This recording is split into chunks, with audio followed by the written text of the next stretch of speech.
Yes, it has started. Yes, now students, let me know, is it the screen visible to everyone?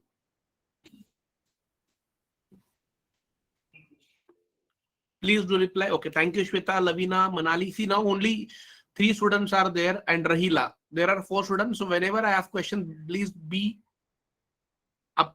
जितना जल्दी reply करोगे उतना हमारे लिए इजी होगा.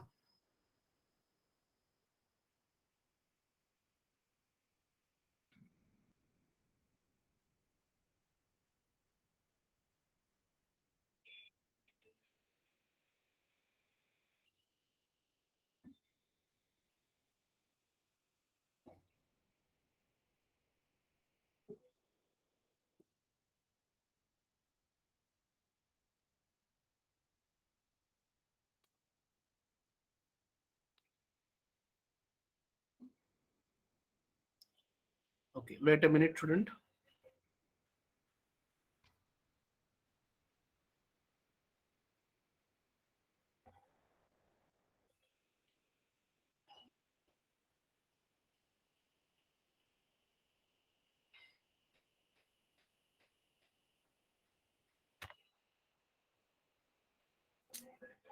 Okay, now see, first understand what do you mean by data sufficiency.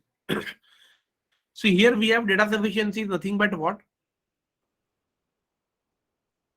See, this is again for 5 marks. या minimum 3 marks के लिए आएगा ही आएगा. Directions, each of the questions below consist of question and 2 statements. See, यहाँ पर 2 statement है. Number 1 and 2 given below it. You have to decide whether the data provided in the statements are sufficient to answer the question or not. हमें ये find करना है कि जो data दिया हुआ है कि वो सफिशिएंट है या नहीं. आपको सी यहाँ पर 2 है, आइदर आप उसे सॉल्व करो और देखो whether it is sufficient, और without solving if you could able to find नहीं the given data is sufficient to answer the question, तो फिर भी आपका काम हो सकता है. तो यहाँ पर ये नेसेसरी नहीं है कि आपको आंसर फाइंड करना ही करना है. ओके, अब इसका मार्किंग देखो कैसे दिया है. फर्स्ट क्वेश्चन में क्या दिया है, Pranav and Pankaj started working together. ये क्वेश्चन है, फॉलोड बाय 2, मतलब ये क्वेश्चन का आंसर हमें फाइंड करना है, find the share of Prashant. यहाँ पर 2 ऑप्शन है, Pranav and Pankaj started working together after a few days. कुछ दिन के बाद Prashant joined them and they were able to finish the work in 10 days. मतलब उन्होंने 10 दिन तक काम किया है तीनों ने मिलके. मतलब वहां पर प्रणव पंकज भी था. तो पहले उन दोनों का 10 दिन का काम करो and the rest of the काम 1 में से माइनस करोगे तो आपको पता चलेगा कि प्रणव एंड पंकज ने कितना काम किया था. And all of them working together were paid total of 800 रुपया दिया है. Then find the share of Prashant निकालना है. अब to find the share of Prashant what we have students, we have a statement number 1 और ये statement number 1 statement number 2 which is nothing but what, information. What do you mean by data? Data is nothing but information. And what do you mean by sufficiency? Sufficiency is nothing but what? Whether the given information which is sufficient or not to find the answer of the given question. Clear everyone this? So now with the help of 2 statements, so आपको देखो क्या क्या options हो सकते हैं. Please will read this. पहले मैं इससे पहले हम लोग रीड करते थे. व्हाट इज गिवन हियर, सी ये, if the data in statement 1 is alone sufficient to answer the question while data in statement 2 is not sufficient, तो आपको A को मार्क करना है. क्लियर? अगर स्टेटमेंट 1 से आपको आंसर मिल रहा है और आपको स्टेटमेंट 2 से नहीं मिल रहा तो आपका आंसर होगा A. If the data in statement 2 alone is sufficient and while data in statement 1 is not sufficient, तो आपका आंसर होगा B. C कब होगा? If the data either in statement 1 alone or in statement 2 alone is sufficient to answer the question. It means what students, आपको दोनों statement से अलग अलग आंसर मिल रहा है. मतलब आपको दोनों स्टेटमेंट से, स्टेटमेंट 1 से भी मिल रहा है एंड स्टेटमेंट 2 से भी मिल रहा है without taking the help of each other. It means what, either 1 और 2 will be followed. What is D? If the data in statement both 1 and 2 are together necessary. Together necessary मतलब का मतलब क्या होता है स्टूडेंट्स, कि यहाँ पर if the data in both the statements 1 and 2 together are necessary to answer the question.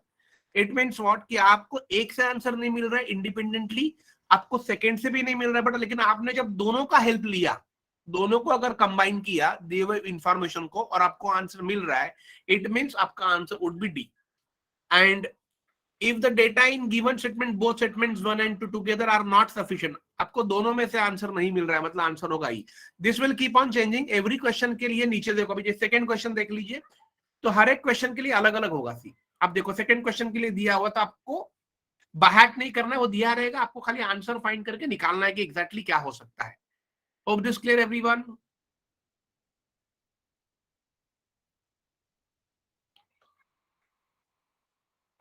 Yes, चलो पहला क्वेश्चन करते हैं।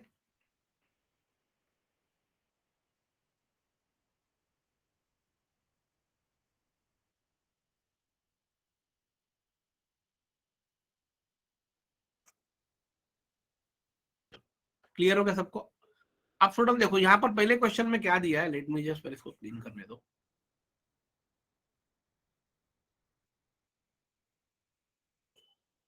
यस, देखो Pankaj and Pranav and Pankaj started working together after a few days Prashant join them. तो okay, and they were able to finish the work in 10 days। तीनों जन मिलके 3 दिन में 10 दिन में खत्म कर रहे, कब? जब प्रशांत ने ज्वाइन किया। All of them together were paid, सबको तीनों को मिला के 800 रुपए दिया, जिसमें से हमें प्रशांत का शेयर निकालना है। पहला स्टेटमेंट स्टूडेंट देखो क्या है कि Pranav can do a work in 20, मतलब प्रणव का, प्रणव यहां पर मैंने लिख दिया, तो प्रणव का 1 डे वर्क क्या होगा, हमने पढ़ा है, ये 1/20 हो जाएगा। वाइल पंकज, पंकज का क्या होगा 1 डे वर्क, दैट इज 1/25, ये हमें मिल गया। Clear everyone this?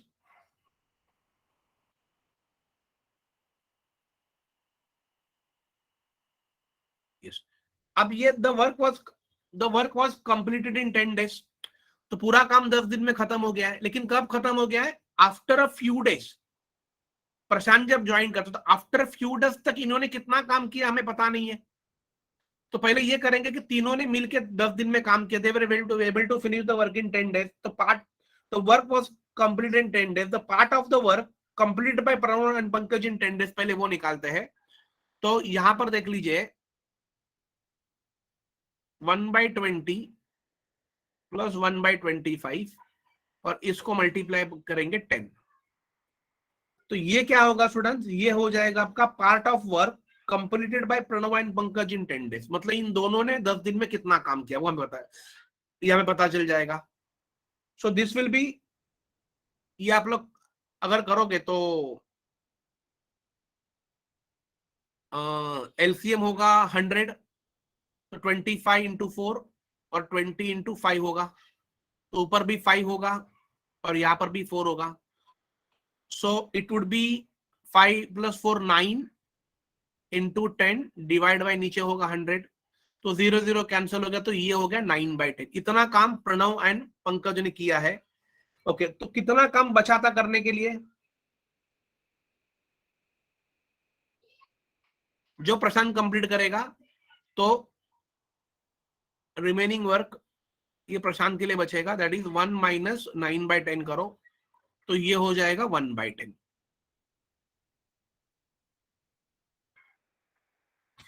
तो इतना काम रिमेनिंग वर्क इतना है, और इसी काम का सबको मिला के कितना दिया हुआ है 800 रुपया, तो मुझे प्रशांत का निकालना है। कैसे करोगे, 800 इंटू 1/10 करो, तो मिल जाएगा 80। यस, मतलब मुझे स्टेटमेंट 1 से स्टूडेंट आंसर मिल रहा है कि प्रशांत को 80 मिलेगा। मतलब प्रशांत को, आपको अमाउंट फाइंड नहीं करना, खाली आपको ये चेक करना कि मिलेगा कि नहीं मिलेगा। आप स्टेटमेंट सेकंड देखो, प्रणव का 60 दिया है, पंकज का 15 दिया है, मतलब सेम ऐसा ही दिया है, खाली नंबर फिगर्स अलग है, यहाँ पर 20 तो यहाँ पर 60 है। तो अगर स्टेटमेंट 1 से मुझे अगर आंसर मिल सकता है प्रशांत का, तो बाय डिफॉल्ट मुझे स्टेटमेंट 2 से भी मिलेगा। तो इट मीन स्टूडेंट्स क्या हो गया, स्टेटमेंट 1 से भी आपको आंसर मिलेगा, स्टेटमेंट 2 से भी मिलेगा, तो आपका आंसर क्या होगा, option number C, write down. तो यहाँ पर अगर एक से कंफर्म पता चल गया और सेकंड भी सेम स्टेटमेंट पे है, स्टेटमेंट सेकंड में भी अगर सेम इंफॉर्मेशन है, तो आपको सॉल्व नहीं करना है, आपको जस्ट आइडेंटिफाई करना है whether you able to get the answer और नॉट, और आंसर क्या होगा वो भी आपको देखना नहीं है। तो what is, if the data either in statement 1 alone और in statement 2 alone is sufficient, तो दोनों में से आपको अलग अलग आप आंसर निकाल सकते हो सेपरेटली। Clear everyone this?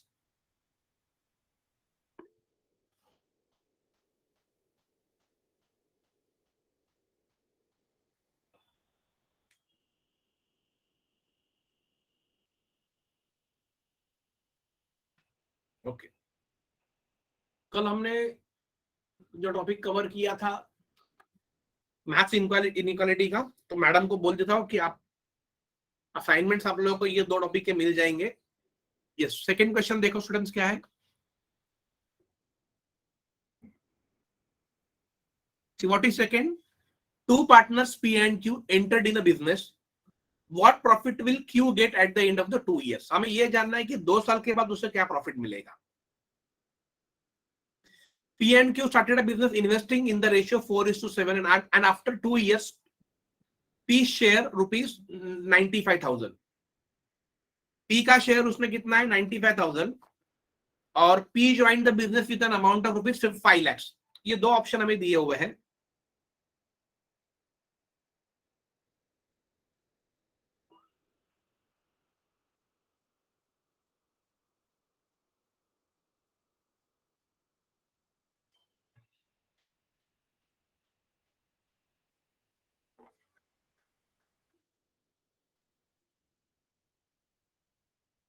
देखो इन्होंने P and Q started a business by investing in the ratio 4:7 के रेशियो में उन्होंने इन्वेस्ट किया है। एंड आफ्टर ईयर्स P का शेयर कितना हो गया 95,000 हो गया है, ये हमें दिया हुआ है।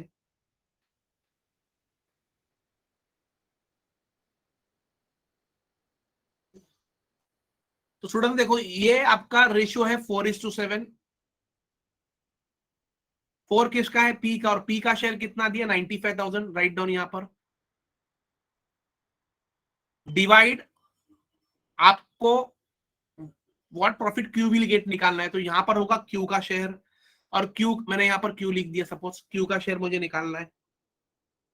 तो स्टूडेंट्स इससे तो कभी आप सॉल्व मत करते बेटा, आप जब ये सॉल्व करोगे, if you solve this, so definitely यहां पर आपको Q का शेयर मिल जाएगा। आपको क्या वैल्यू आएगा वो फाइंड नहीं करना, यहां पर डेफिनेटली आपको Q का शेयर मिलेगा। हाँ, लेकिन स्टेटमेंट 2 से मिलेगा क्या, देखो स्टेटमेंट 2 में क्या दिया, P join the business with an amount of 5 lakhs। अब यहां पर प्रॉब्लम क्या है, आपको Q का निकालना और यहां पर खाली P का इन्वेस्टमेंट दिया हुआ है। अगर आपको P का इन्वेस्टमेंट दिया है तो only with the help of P investment we can not find, because मुझे Q का भी इन्वेस्टमेंट तो चाहिए, तभी तो मैं फाइंड कर पाऊंगा। तो इट मींस स्टेटमेंट 2 से नहीं मिलेगा आपको, स्टेटमेंट 1 से मिल जाएगा। Write down this. तो आपका आंसर होगा option number first A. Clear this everyone?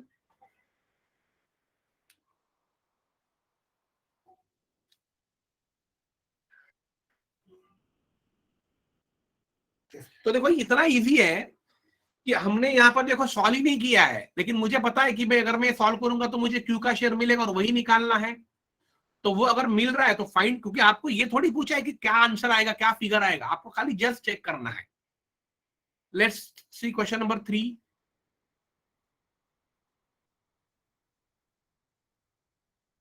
Yes, question number 3 देखो क्या दिया है, find the number of boys in the college. ये आपको निकालना है इसको।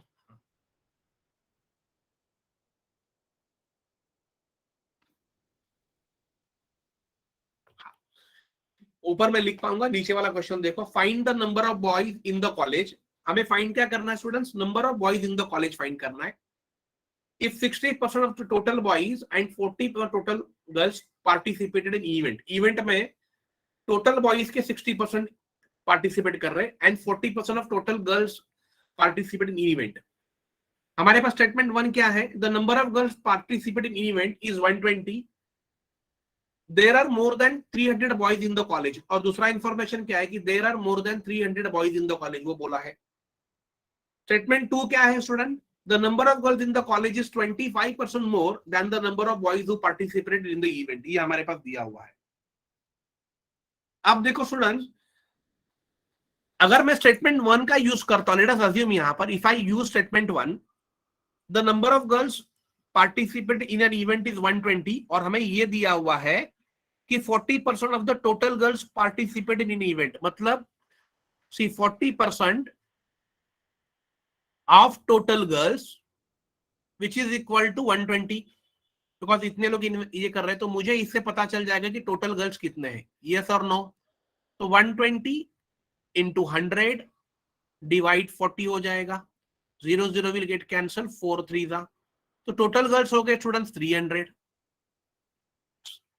मुझे इससे इतना ही पता चलेगा, and there are more than 300 boys. अब मोर देन बोला है मतलब वो कितने बॉयज है, मुझे स्टेटमेंट 1 से एक्चुअल फिगर नहीं पता चलेगा, it could be 400, it could be 350, but more than 300 है, बट मुझे स्टेटमेंट 1 से पता नहीं चलेगा, तो मेरा स्टेटमेंट 1 से आंसर नहीं पता चलेगा, क्योंकि आपको फाइंड क्या करना है, टोटल नंबर ऑफ बॉयज निकालने, ये ध्यान में रखो, ये निकालना है, find the number of boys in the college. तो मुझे एक से पता नहीं चल रहा है, let us go for second. Second देखो क्या दिया है, the number of girls in the college is 25% more than the number of boys who participated in the event। मतलब क्या होगा, 60% ऑफ टोटल बॉयज, देखो टोटल बॉयज के 60% कितने हो जाएंगे, टोटल बॉयज के 60%, मतलब इन्होंने क्या किया है, पार्टिसिपेट किया है कहां पर, इवेंट में। लेकिन the number of girls in the college is 25% more than the number of boys, मतलब यहां पर क्या पता चलेगा, और एक पता चला कि total number of girls in the college is 25% more than the number of boys who participate in event। तो इतने लोग पार्टिसिपेट कर रहे हैं, उसका 25% ज्यादा, मतलब I will multiply 125 upon 100। Yes और no, is this clear everyone?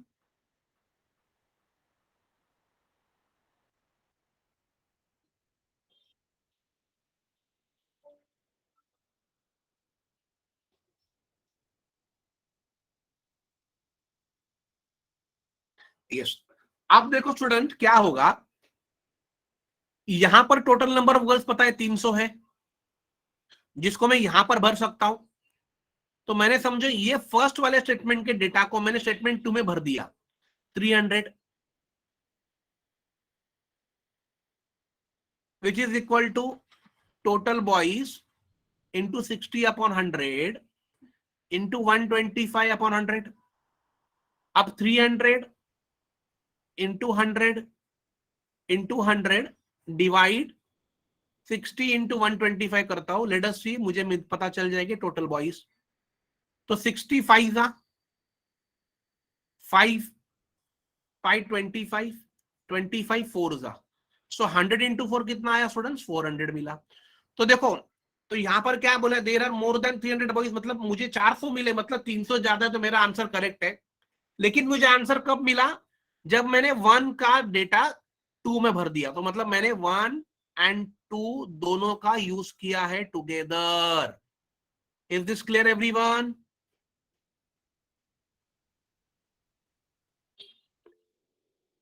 Yes. तो इससे आपको आपका आंसर अभी क्या होगा, देखो नीचे। यस। इससे आपको क्या पता चल जाएगा, देखो ये ऑप्शन नंबर डी देखो, if the data in both the statements 1 and 2 together are necessary to answer the question, मतलब इसका आंसर निकालने के लिए मुझे 1 एंड 2 का बाय डिफॉल्ट मुझे यूज करना पड़ा। Clear this everyone?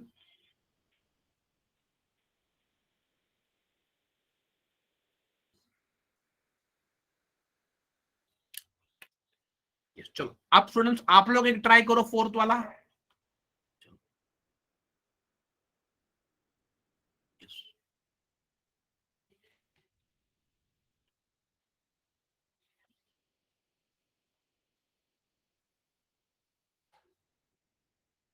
Yes, fourth वाला देखो, पूछा है find the total population of Kanpur, पूछा है। स्टेटमेंट 1 से पहले देखो मिल रहा है क्या, एंड स्टेटमेंट 2 से भी देखो, अगर दोनों से मिल रहा है तो आइदर 1 और 2 होगा, दोनों में से नहीं मिल रहा है तो नाइदर 1 और 2, एक से मिल रहा है दूसरे से नहीं तो ओनली स्टेटमेंट 1, या दोनों का यूज करके मिलेगा तो बोथ। टेल मी क्या होगा answer student? Find total population of Kanpur निकालना है।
देखो स्टूडेंट बहुत सिंपल है। सी यहां पर क्या दिया है, स्टेटमेंट वन देखो पहले, the ratio of population of males and females दिया है, मेल्स एंड फीमेल्स का दिया है, ऑफ कानपुर का 33x, रेशियो को x पकड़ो, ये हो जाएगा 29x, और इन दोनों में का डिफरेंस कितना दिया है 24,000, मतलब 33x minus 29x which is equal to 24,000। और आपको निकाल टोटल पॉपुलेशन कितना होगा, मेल प्लस फीमेल करो, ये हो जाएगा 62x, मतलब यहां से आपको x का वैल्यू मिल जाएगा 4x इज इक्वल टू 24,000। देखो निकालना नहीं है, बस मैं जो बता रहा हूं, तो ये x का वैल्यू हो गया 6,000, इसको इसमें भर दो, तो 62 इंटू 6,000 कर दोगे, तो यहां पर आपको मिल जाएगा टोटल पॉपुलेशन। यस और नो? तो आपको स्टेटमेंट वन से तो आंसर मिल ही रहा है।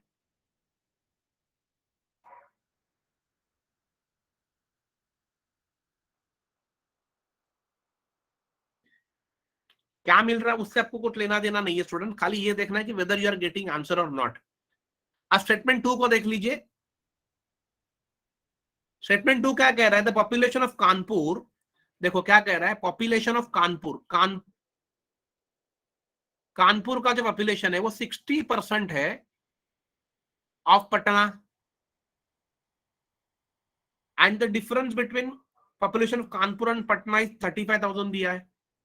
Difference between population of Kanpur, देखो कानपुर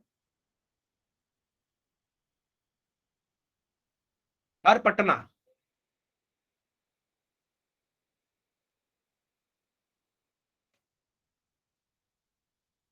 और पटना का डिफरेंस दिया है 35,000। ये क्लियर हो गया आप लोगों को?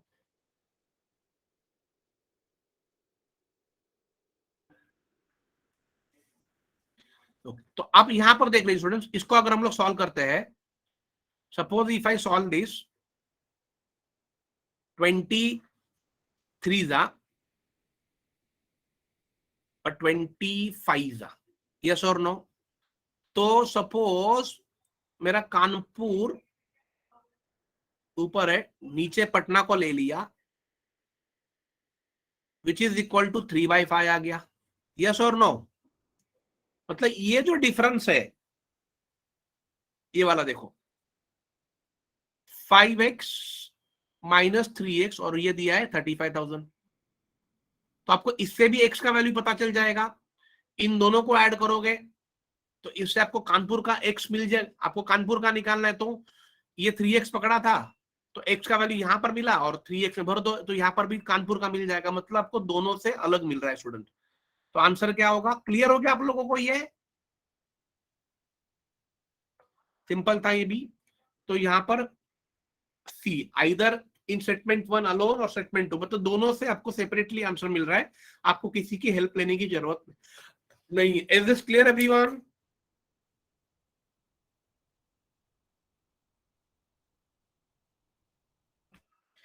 आंसर क्या आ रहा है हमें कुछ करना नहीं, हमें खाली ये देखना है कि जो पूछा वो मिल रहा है नहीं मिल रहा है। अगर नहीं मिलता रहेगा तो फॉलो नहीं होगा, अगर दोनों में से मिलता है तो आइदर वन और टू, दोनों का हेल्प करके मिलेगा तो बोथ रिक्वायर्ड। यस, चलो good.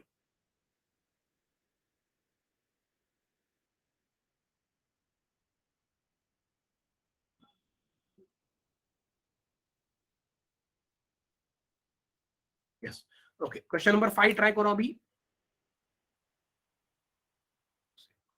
Find the speeds of trains A and B निकालना है, if running in the same direction. आपको सेम डायरेक्शन का कॉन्सेप्ट पता है ना, अगर दोनों सेम डायरेक्शन में चलेंगे तो माइनस होगा। The faster train passes the slower train 54 second, वो भी दिया है, and the speed of the train A is more than train B. मतलब यहां पर देखो एक पता है कि speed of the train A which is more than speed of the train B, ये भी पता चल गया आपको।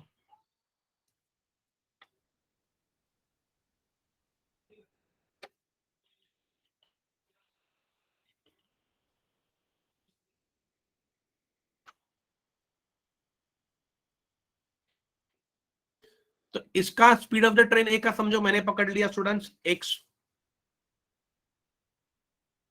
एक्स मीटर पर सेकेंड पकड़ लिया, और इसका मैंने पकड़ लिया वाई मीटर पर सेकेंड स्पीड।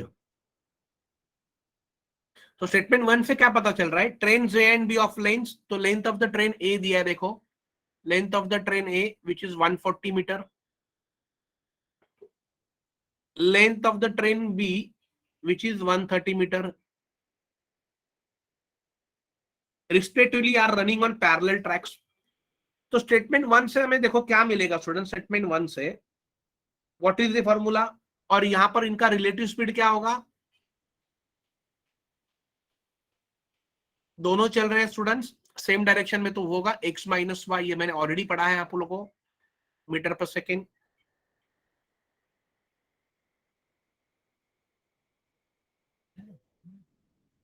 क्लियर एवरीवन, तो यहां पर आपको मिलेगा speed is equal to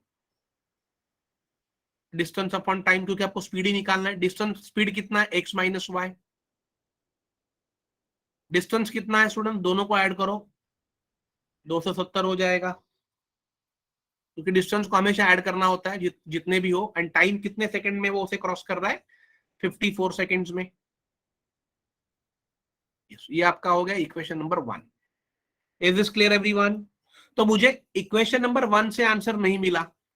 okay अब मैं स्टेटमेंट नंबर वन से मुझे आंसर नहीं मिला, अब मैं स्टेटमेंट नंबर टू देखता हूँ।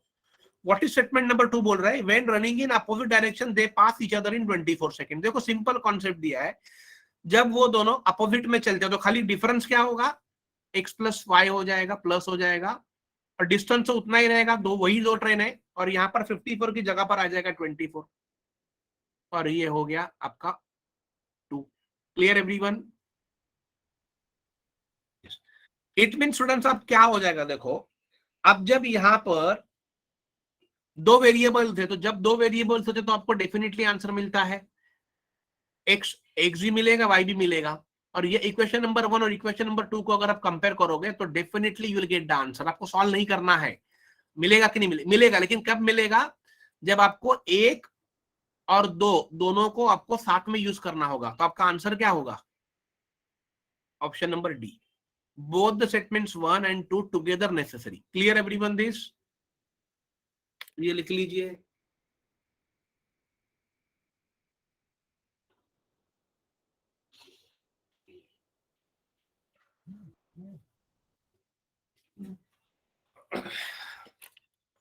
पता है ना कैसे मिलेगा, ये क्रॉस करो, यहां पर ये हो जाएगा 54x minus 54y which is equal to 270, और ये कितना होगा 24x plus 24y which is equal to 270।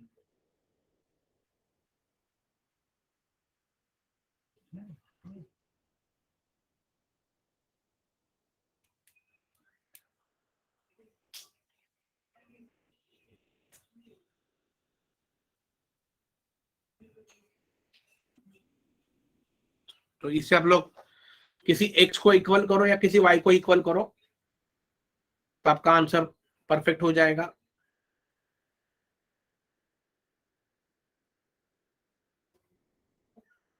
इसको और थोड़ा सिंप्लीफाई करना है तो कैसे करोगे,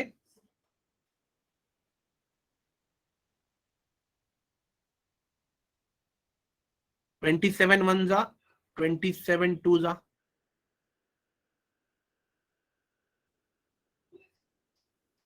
तो ये 2 5 हो गया, यहाँ पर 5 आ गया, ये और सिंपल हो गया। तो यहाँ पर एक्चुअली मिला x minus Y is equal to 5। ये करना नहीं, बट मैं आपको बता रहा हूं कैसे करना है। ये होगा 3 9 जा 3 8 जा, फिर ये हो जाएगा 45, ये हो जाएगा 4। तो स्टूडेंट्स x प्लस वाई कितना आया, 45/4। अब इसको सॉल्व करना है, जिसमें से ये वाई वाई कैंसिल होगा, इन दोनों का एडिशन होगा, तो आपको x का वैल्यू मिलेगा, x का वैल्यू y में भरो तो y का मिल जाएगा, तो दोनों आपका आंसर सही हो जाएगा। Clear this everyone?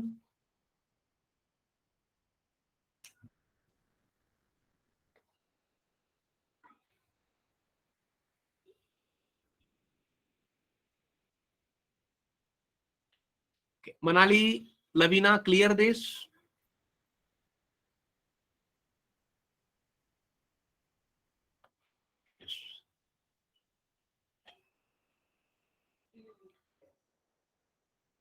स्टूडेंट्स ये वाला ट्राई करो अभी. A man borrowed a total sum rupees 2000 in two parts. एक आदमी 2000 रुपया ले रहा है दो पार्ट में. For one he paid simple interest of 12% per annum. For the other he simple interest of 6% per annum. How much money did he borrow at each rate? तो उसने कितना अमाउंट बारो किया है. स्टेटमेंट पहला दिया हुआ है. The sum of interest after 1 year was rupees 192 and statement to the interest on first part of a sum was thrice that of another. दो इंफॉर्मेशन हमें दिए हुए और हमें फाइंड करना है how much money did he borrow at each rate. हर एक रेट पे उसने कितना पैसा लिया हुआ वो हमें फाइंड करना है.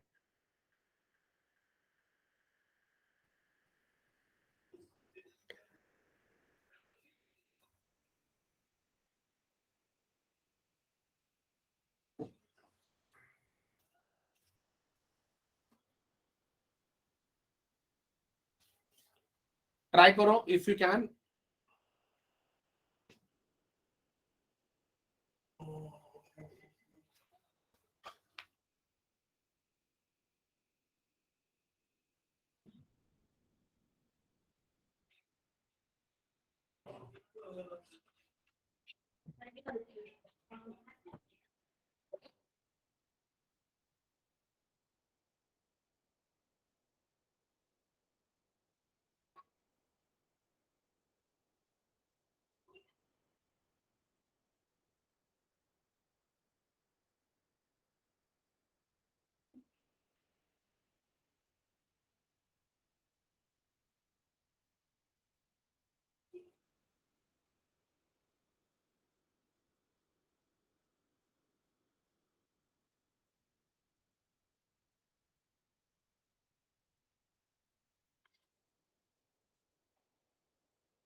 सी स्टूडेंट्स यहां पर क्या होगा.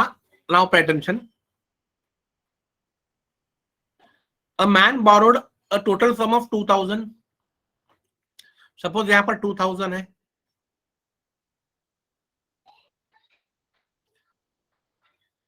For one he paid simple interest 12%.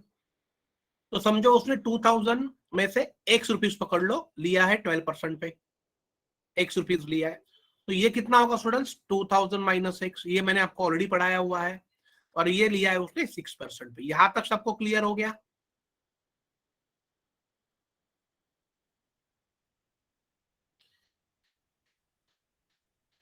अब यहां पर क्या स्टेटमेंट वन में क्या दिया है. The sum of interest. दोनों सम का इंटरेस्ट एक साल के बाद है 192.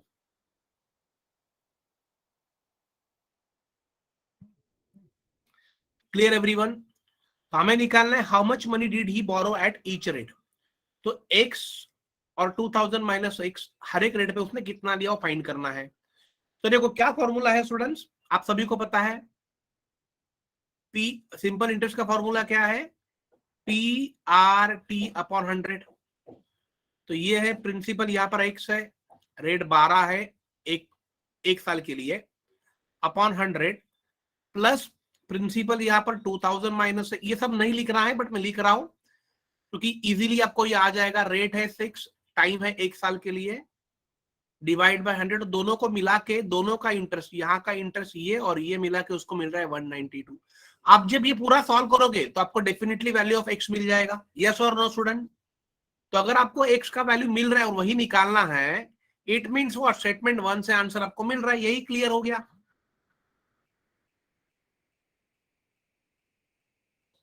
Clear this everyone?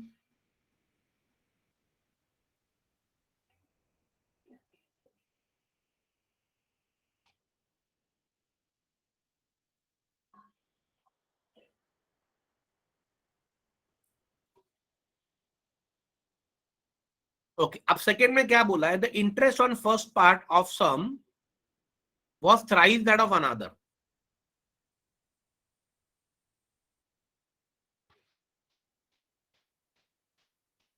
इसका मतलब क्या है स्टूडेंट? जो फर्स्ट पार्ट पे जो आपको इंटरेस्ट मिल रहा है, देखो ये वाला x into 12 into 1/100 which is equal to thrice of another. Another मतलब ये वाला 2000 minus x into 6 into 1 divide by 100. तो इससे भी डेफिनेटली आपको आंसर मिलेगा. x ये सॉल्व करोगे तो सॉल्व करना ही नहीं है, आपको मिलेगा. क्या मिलेगा, क्या फिगर है वो जानना नहीं, खाली मिलेगा नहीं मिलेगा, डेफिनेटली मिलेगा. इट मींस आपका आंसर क्या होगा स्टूडेंट्स? ये वाला. दोनों में से आपको सेपरेटली मिलेगा. क्लियर हो गया सबको ये?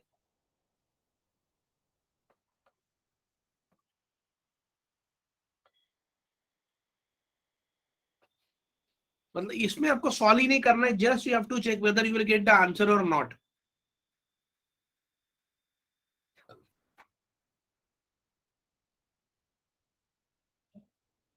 Clear this everyone?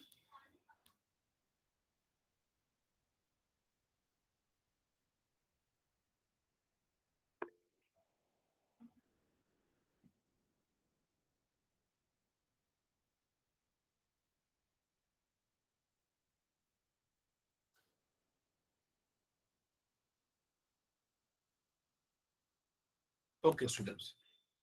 ओके तो स्टूडेंट्स ये टॉपिक सबको क्लियर हो गया? Is this clear everyone? So आज हमने एक्स्ट्रा सेशन लिया था और हमारा एक फ्राइडे का सेशन कैंसिल हो गया था due to heavy rain. So we had to cancel that session. So we have covered, आपका सारा मैथ्स हमने कवर कर दिया है स्टूडेंट्स. रीजनिंग में आपके दो ही टॉपिक बाकी है, which is sitting arrangement and puzzle will be covered in coming week, and some part of English is pending. I think so. Spelling mistakes, match the column, close test, parajumble, ये वाला part आपका pending है. So that will be covered soon. Clear this everyone? So कल next week आपका would be the final week of your batch, and then we'll arrange interview session for you guys. Is this clear everyone? So जितने भी students end तक रुके, I really appreciate them कि they are there still like end tak hai, and we are really very eager to learn so many things. So students, what I will do today, I will ask Arya madam to give you assignments. आप अपने हमारे app पे, जहां पर आपको कल हमने जो टॉपिक किया maths inequality and data sufficiency, दोनों के आपको असाइनमेंट्स मिल जाएंगे. कल संडे है, कल सेशन नहीं है. पॉसिबल रहा तो कल के कल इसको प्रैक्टिस कीजिए, एंड देन हम लोग फिर मिलेंगे. I just want to ask, आप में से मुझे किसी को पूछना है, if I think so Manali and Shweta, Lavina, ये सारे लोग स्टार्टिंग से लेक्चर अटेंड कर रहे हैं. तो मुझे ये जानना था, ये जो इंग्लिश वाला जो पार्ट है, लवीना और मे बी मनाली, जो भी पॉसिबल हो, जो भी रिप्लाई करो, इसमें से हमने ये spelling mistakes, cloze test, parajumble और सेंटेंस अरेंजमेंट, ये वाले टॉपिक्स हमने कवर किए हैं या नहीं किए हैं, मनाली और लवीना?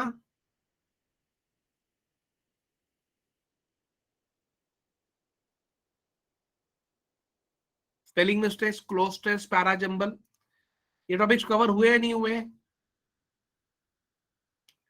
ओके, अगर ये टॉपिक स्टूडेंट्स अगर कवर नहीं हुए हैं